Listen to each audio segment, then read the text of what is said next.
You're listening to Financial Advisor Marketing, the best show on the planet for financial advisors who want to get more clients without all the stress. You're about to get the real scoop on everything from lead generation to closing the deal. James is the founder of theadvisorcoach.com, where you can find an entire suite of products designed to help financial advisors grow their businesses more rapidly than ever before. Now, here is your host, James Pollard.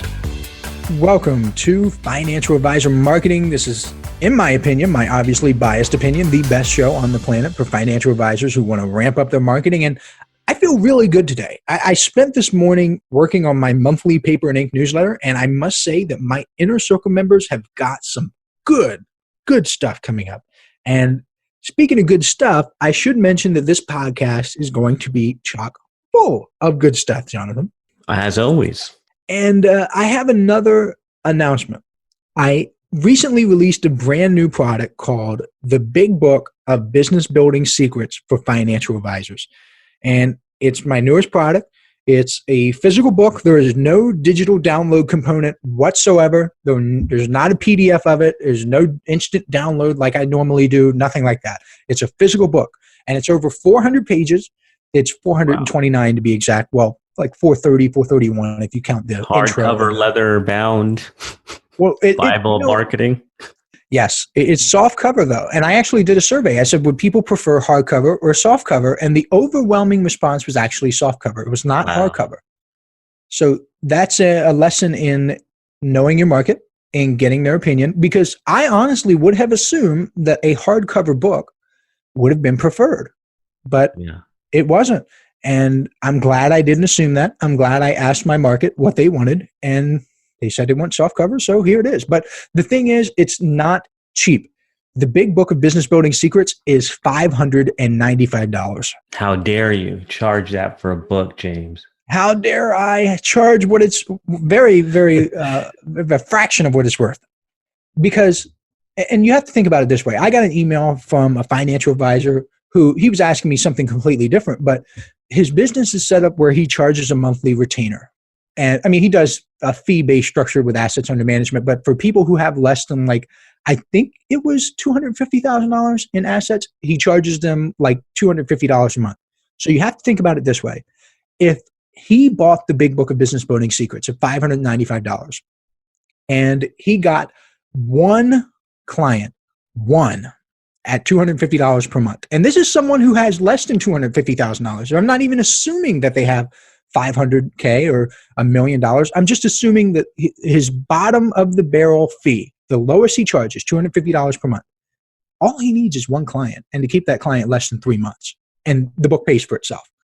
It's not that difficult, Jonathan. Not at all, when you break it down that way. And the truth is, it blows my mind when I get resistance to pricing like this. And I have to be transparent here. I want resistance. I mean, if I don't get resistance, it means I'm not charging enough. But the thing is, you have to look at it from an ROI standpoint. What are you getting in return? How easy would it be for someone like me to get you one client? You have to really look at that. And to be completely honest, if I couldn't get financial advisors one client, just one, I wouldn't be doing this. Use your common sense. Use your common sense. Would I really be on episode number 22 of a podcast called Financial Advisor Marketing? Don't you think I would have figured it out by now? Hey, turns out I can't get financial advisors more clients. I should pack it up.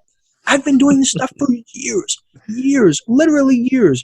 And people still, they're like, oh, well, I don't know if it's going to make a good return on investment. It's $595. This guy charges $250 a month, needs to keep one client, for less than 3 months. And then after that, everything's sheer profit. And if he keeps his client for a year, he'll 4X his money, over 4X. But hey, who am I? What do I know, right? What do I know? And this book is unique because I've only made 2,000 copies. That's it. And that represents less than 1% of all the financial advisors in the United States. So I've done it on purpose.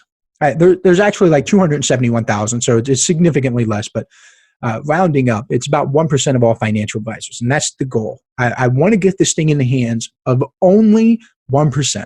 I only want the 1% of financial advisors who have this book to learn from it, to get the secrets from it. That's the whole idea. And that's part of my marketing plan, Jonathan, is to Love restrict this to the most serious, the most committed, and the most growth-oriented financial advisors. For only $600, I'm going to get one. Only $600. And shipping's free. I didn't even mention that. Shipping's free no matter where you live. You could live in Uzbekistan. I don't know. You could live there and shipping's free. But enough shameless plugging. If you want it, you want it. If you don't, you don't. I really could care less. I know all 2,000 copies are going to sell out. It may take some time, and I've priced it high enough to where the 2,000 is going to last me quite some time, just being transparent. But eventually, they will sell. Period. They will sell. It will be gone, and it will be too late. So get it if you want, or if you don't, either way. But today, we're going to talk about... James, hang on one second. I think that right here, this particular spot is a good time for us to read a review. Don't waste your time. Sure. If you like to listen to a long sales pitch, this podcast is for you. Nothing new or insightful here. Don't waste your time. You think this guy would spend $600 on a book?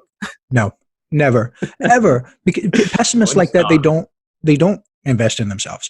And sure, there's a sales pitch here, and I make no bones about it. Yeah, I have a sales pitch at the beginning. And the sales pitch is there because I want to help you. This material can help you. And I just broke it down for you. I gave you the math behind the situation to where it could benefit you. So if you're offended by a sales pitch where I literally outline that all you need to do, in this advisor's case with what he's charging, I don't know your particular circumstance or situation, but I broke it down where you could clearly see that if I got you just one client, it would pay for itself many, many, many times over. And if you don't like that, you're obviously not a good fit. And it's just the truth. So, and by the way, the guy said that there's nothing new or insightful. I'm sorry, but I didn't hear any other podcasters talk about Tony Soprano's business lessons.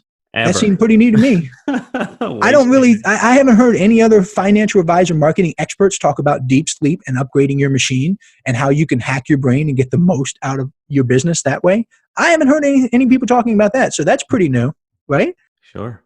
So, hey, you can't please everyone. Bill Cosby said if you want to please everybody, you got to be ice cream. And I sure as hell ain't ice cream. So moving on. All right. Today, we're going to talk about gun to the head marketing. And I was reading some marketing literature years ago. This is not recent for me. And I came across this concept, and it was used by some copywriters. And these are the people, if you're not familiar with the term copywriting, these are people who write marketing literature, like sales letters, like sales emails, stuff like that. And they were talking about writing a sales letter that had to work. And they called it gun to the head marketing because they would ask themselves, if someone put a gun to my head and forced me to write a sales letter that worked, what would I do? And I thought gosh, that's a brilliant idea. So I started thinking, if someone put a gun to my head and dropped me off in a new city where I didn't know anyone and told me that I had to get clients as a financial advisor, what would I do? And in this podcast, I'm going to answer that question. Now, before everyone gets all happy and excited that I'm giving away some value, I want to preface this by saying that I'm going to tell you what to do. I'm not going to tell you how to do it.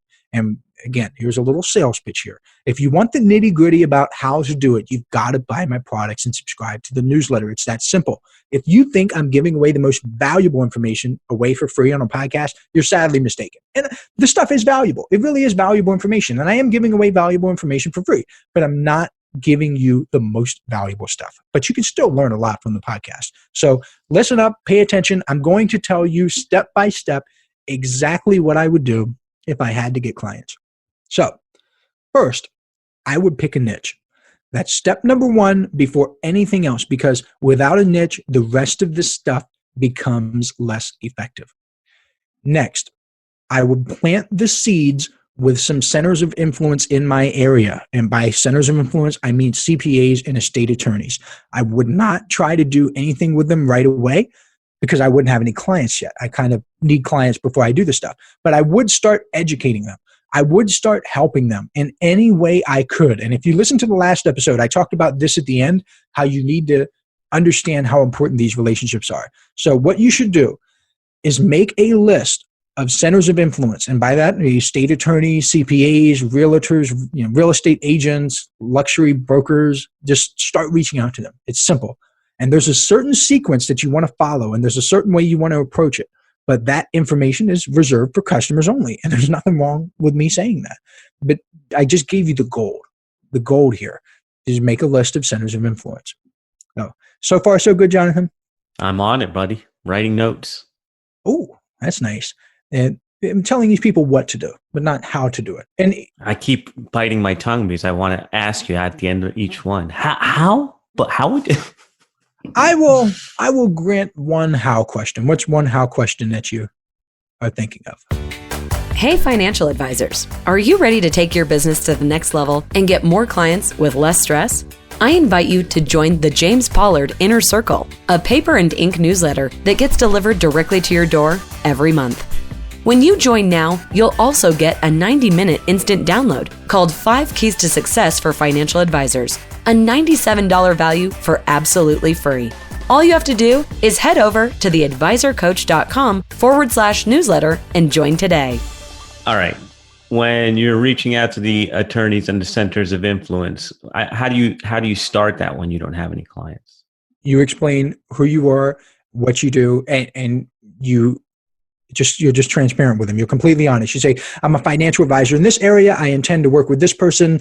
I know that you may have people in your book of business or your client base who match the type of people that I'm trying to work with.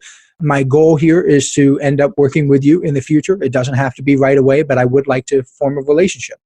And it's actually more important for you to do this if you're like in a small town, because everybody knows everybody and you're all mixing around and you see your prospects at church and the grocery store and different areas. You want to take it slow.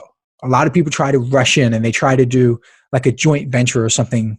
I mean, that's what marketers call it, but a joint venture right away. You have to focus on the relationship. Like, hey, if you don't mind, I would like to keep you in the loop with things that I'm doing. If you don't mind, I would like to send you some information about how I could help your clients or what my specialty is. If you ever run into people like this, please send them my way. And that's like a 30,000 foot overview, but that's essentially what you want to do. So nice. Very, very generous, James. Hey, thank you. And after that, after I built my list of centers of influence, I would hop on LinkedIn and I would start building my pipeline. And LinkedIn is an absolute gold mine for financial advisors. It's amazing because what you can do is you can choose a niche. Like I said, step number 1, choose a niche. Then you can target that niche exclusively. And there's a right and a wrong way to do it. And I even have a standalone product literally called How to Get Clients with LinkedIn. But LinkedIn itself, even if you don't get the product, LinkedIn is by far one of the greatest tools ever devised for financial advisor marketing. And I would spend about 30 minutes to an hour on LinkedIn every single day. And I wouldn't miss a day because it's something you want to do consistently. And I would be tracking my activity and I would be measuring the results I got from it. For example, if you're sending out a certain message or a certain connection request, you want to track the percentage of people who accept. And in that product that I just mentioned, I literally give you the word for word connection request. I've tested that. I've refined it over the years. So if you want to shorten your learning curve, make sure you get that. Otherwise, you're more than welcome to do the stuff yourself. And while I'm on this topic, this morning, I actually got a connection request from a financial advisor. And the connection request read something like this. It said, hey, James, I see that you're a member of this group, like XYZ group. I'm also a member. And as a fellow member, I would like to invite you to be part of my network. Not bad, right? I mean, it's okay. It obviously could be a lot better. And it's way better than the default connection request where it isn't personalized at all. You don't say anything. You don't demonstrate how you can help or who you are. So it's better than nothing. And I can't really talk too much trash about that because I actually used to do that. But then I started testing that message and I tested it against some other things and some other things and some other things. I found something that just completely blew that out of the water. But again, that's customers only stuff. Next, I would start building marketing collateral. And if you're taking notes, you want to write this down. The 2 words there, marketing collateral. This is the stuff that may not help me get clients right away, but it's stuff that will make people much more likely to become clients in the future. I'm going to repeat it because it's extremely important. Marketing collateral will not, or usually does not, help you get clients right away. But it does make people more likely to become clients in the future. This is all stuff like writing articles for your niche, building a website, setting up an email marketing machine like a sequencer, an autoresponder, or putting together a direct mail piece. When you put a direct mail piece together, the act of doing that doesn't get you clients right away. In the traditional sense, to just reaching out to someone through a phone call does, where you just reach out to someone, you call them up and you set an appointment. It's not direct. You're spending spending your time on the activity that's building your marketing collateral. So your direct mail piece would be a part of your marketing collateral. And later, you can send that thing out 100 times, 10,000 times. The thing is, you've only created it once, and you only have to create it one time, because once you make that marketing collateral, it will continue to work for you. It will continue to bring you in new business. And this podcast is an example of marketing collateral, because I'm recording this once, I'm getting my message out there once, and 10 days from now, 10 months from now, 2 years from now, people are going to listen to this podcast and gain information. They're going to get value from it, and they're going to be more likely to do business with me, to have me help them to become a part of their world, because they listened to this piece of my own personal marketing collateral. Any breakthroughs, Jonathan? No, you know what's funny? I'm listening to you say this, and I'm thinking about, I just signed a client that listened to my podcast in 2013, right? And we're recording this 2019. So 6 years later, but that was the thing that brought him into the world, and the emails nurtured him. And then when he was ready and the timing was right, he's a client. Sure. And it happens all the time. And I spend a lot of my time and energy with email marketing. And no, I'm not trying to humble brag or whatever, but I'm probably one of the best email marketers in the world for financial advisors. I mean, just being honest. And a lot of data, an overwhelming amount of data, suggests that people don't do business early in the email sequence. They tend to wait. And this applies to lots of professional services like accountants. Attorneys don't do it as much. Financial advisors definitely do it. Mortgage brokers, a lot of real estate agents in the email sequence, clients tend to sign on and look at houses with them later. Even in my own business, somebody might join my email list today and not take any action until 4 months later. But if I didn't have that marketing collateral that would allow me to continue building a relationship, where like a week from now, I say, hey, check this piece of content out. And then 2 weeks from now, I say, hey, here's another piece of content. 2 months from now, say, hey, subscribe to my podcast. And then the person listens to every single episode, and then they decide to do business. And that's the magic of it. So the fact that Jonathan had a podcast back in 2013, that was a piece of marketing collateral that worked for him for 6 years. And it's amazing how this works. Crazy. A lot of financial advisors, the reason they avoid creating marketing collateral is because they don't see the immediate payoff. They're addicted to instant gratification. And hey, who can blame them? The world has literally engineered people to seek instant gratification. And everything from microwaves to faster internet to on-demand streaming to overnight shipping, people want stuff to happen quickly. I do too. I like fast stuff, but it takes a little time to build marketing collateral. So what you're doing is you're building the machine that will interact with your clients and prospects. When someone is checking you out and thinking about doing business with you, that person's going to go to your website. What's that person going to see when they get to your website? That's important. If they see that you're involved with a particular niche, that's important. It tells them that you care and that you're not going away anytime soon. And I do this in my own life. I create a ton of material for financial advisors. I have this podcast, my website, my email list, my webinars, my article. I do all that because when financial advisors see it, they know that I'm serious. They know I want to help them. And they know that I didn't just spend 5 minutes setting up this funnel, which supposedly makes me a financial advisor marketing expert. The funnel.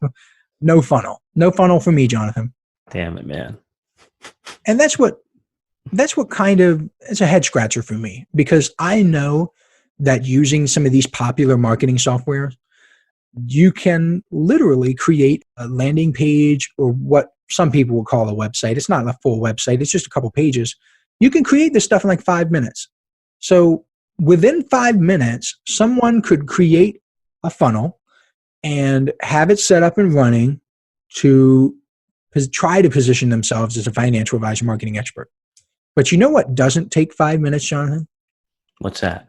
Building an authentic relationship with the people who interact with you. Like this podcast, we're already way past 5 minutes, I think. Way past. And writing the articles, I've got like 100 plus articles. That takes way more than 5 minutes. So that's marketing collateral. And it does take time. But it's one of the most important marketing concepts that you can have in gun to the head marketing.